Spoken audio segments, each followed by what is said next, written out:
Part 2 अज्ञात writer. ये देखो मैडम को, यहाँ सब मस्ती कर रहे हैं और इनको पहाड़ियों में दिलचस्पी है। पहाड़ी नहीं है, ये जंगल है। अंदर क्या होगा? किसी का घर, कोई पुरानी हवेली, या और क्या हो सकता है? कहीं तू ही तो नहीं रहती ना इस जंगल में? अब इसका नाम भी बता दे। आज से इसका नाम पालन खेत, मेरा घर, आहार। कालिंदी बचपन से ही रहस्यमय शक्तियों में मानती थी। जहां उसकी उम्र के लोग मॉल घुमा करते, उसे जंगल सन्नाटा अपनी ओर खींचता था। वो अपने सपनों को हकीकत से जोड़ने की कोशिश किया करती और अपने अनुभव को एक डायरी में लिखा करती थी, जिसके कारण उसके बेंचमेट उसका बहुत मजाक उड़ाया करते थे। फिर से कुछ लिखने बैठ गई तू? कितनी बोरिंग है रे तू। बस रुकती है और सभी नीचे उतरते हैं। वाटरफॉल के पास का नज़ारा बहुत ही खूबसूरत होता है। सब अपनी अपनी फोटोज लेने में लग जाते हैं, पर कालिंदी वाटरफॉल के नदी के बहाव को देखती रहती है। नीचे उतरना है क्या? उतर जा। सुष्मिता की बात पर कालिंदी चिढ़ जाती है और नदी के बहाव के साथ चलती हुई उसी जंगल में पहुंचती है जिसको उसने पालन खेत नाम दिया था। अंदर एक बहुत खूबसूरत सी हवेली होती है। वो अंदर क्या देखती है? एक औरत काले कपड़े में बैठी एक कुंड में आहुति दे रही है। ओम फट स्वाहा, ओम फट स्वाहा। वो औरत हवा में हाथ घुमाती है और उसके हाथ में अपने आप कुंड में डालने की आहुति आ जाती है। कालिंदी इसके पहले कि कुछ सोच पाती, उसका फोन बज जाता है।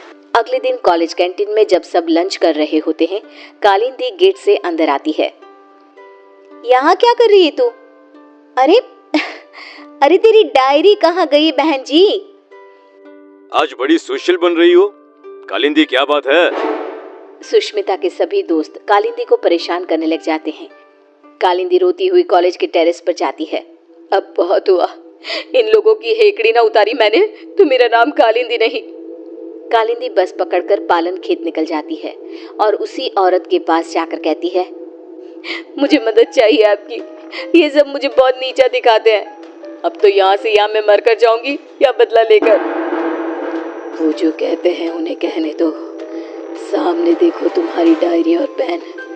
कल तुम इन्हें यहीं भूल गई थी ना? जाओ खोलो उसे। कालिंदी डायरी खोलती है। इसमें तो कुछ भी नहीं है, खाली है ये।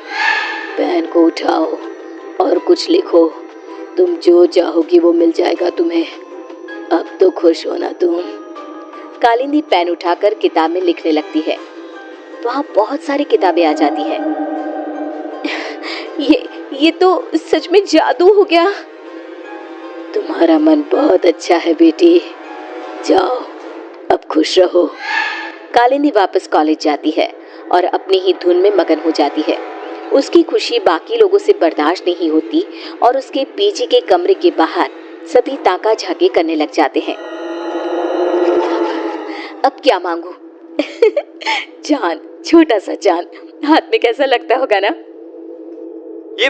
ये क्या बकवास कर रही है? सही में तेरा ऊपर का माला खाली है। तुझे ही देखना था ना इसकी खुशी का राज। चलो। दोनों आगे बढ़ ही रहे होते हैं कि खिड़की से एक रोशनी आती है।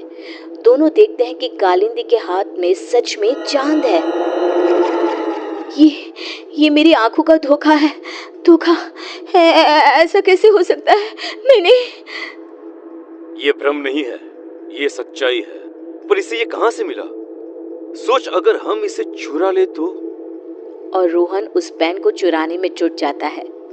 वो सोचता है कि रात को कालिंदी के कमरे के बाहर आग लगा देगा ताकि वो भागेगी और रोहन पेन चुरा लेगा। रात को रोहन पेन के लालच में आग लगाने जाता है, पर आग बेकाबू हो जाती है और कालिंदी कमरे से बाहर ही नहीं आ पाती। बचाओ बचाओ! कालिंदी मर जाती है। मंदाकिनी को कालिंदी की मौत का एहसास हो जाता है। मार डाला उन्होंने मेरी भोली बच्ची को, अब कोई नहीं बचेगा। यहाँ आ बेटा, मेरे पास आ कालिंदी। कालिंदी की आत्मा वहां आकर अपना गुस्सा दिखाती हुई कहती है, हे सारी शक्तियों के देवता, अगर मैंने कभी भी किसी का भला चाहा हो तो मैं अपने सभी अच्छे कर्मों के बदले इंसाफ चाहती हूँ। इस अग्नि में अपनी आत्मा की आहुति देते हुए तुझे विनती करती हूँ कि मुझे एक ऐसी आत्मा बना दे, इतनी बुरी और शक्तिशाली, जो अपने गुनहगारों को तड़पा तड़पा कर मारे। ये कहकर कालिंदी की आत्मा आग में समा जाती है और आग से निकलकर कालिंदी के गुस्से से पैदा हुई आत्मा उसके पैन में समा जाती है और फिर शुरू होता है मौत का खेल। सुष्मिता अपने कमरे में सो रही होती है। रात को उसका फोन बजता है। It's me, Rohan. दूसरे नंबर से कॉल करना पड़ा। तुम कॉलेज के पीछे वाली पहाड़ी पर आओ, मुझे तुम्हें कुछ बताना है।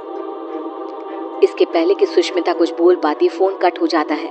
सुष्मिता नाइट ड्रेस में ही भागते हुए कॉलेज के पीछे की पहाड़ी पर जाती है। जंगल की धूत अंधेरे में दिखता है वो चमकता हुआ पेन। मान गए रोहन, तुम्हें आखिरकार पेन मिल ही गया। सुष्मिता पेन उठाने जाती है कि पेन में से कालिंदी की आत्मा बाहर निकलकर सुष्मिता को पहाड़ी के ऊपर से नीचे धक्का दे देती है। ये तो बस शुरुआत थी, सब मरोगे। और वही होता है, जिसने भी कालिंदी को दुख दिया था सब मर जाते हैं, पर आत्मा अब इतनी क्रूर हो चुकी थी कि वो रुकती ही नहीं। अब पेन और ज्यादा खून की प्यासी हो गई थी। एक दिन 16 साल का एक लड़का करण नदी के किनारे बैठा हुआ होता है। एक चमकती हुई पेन उसका ध्यान अपनी ओर खींचती है।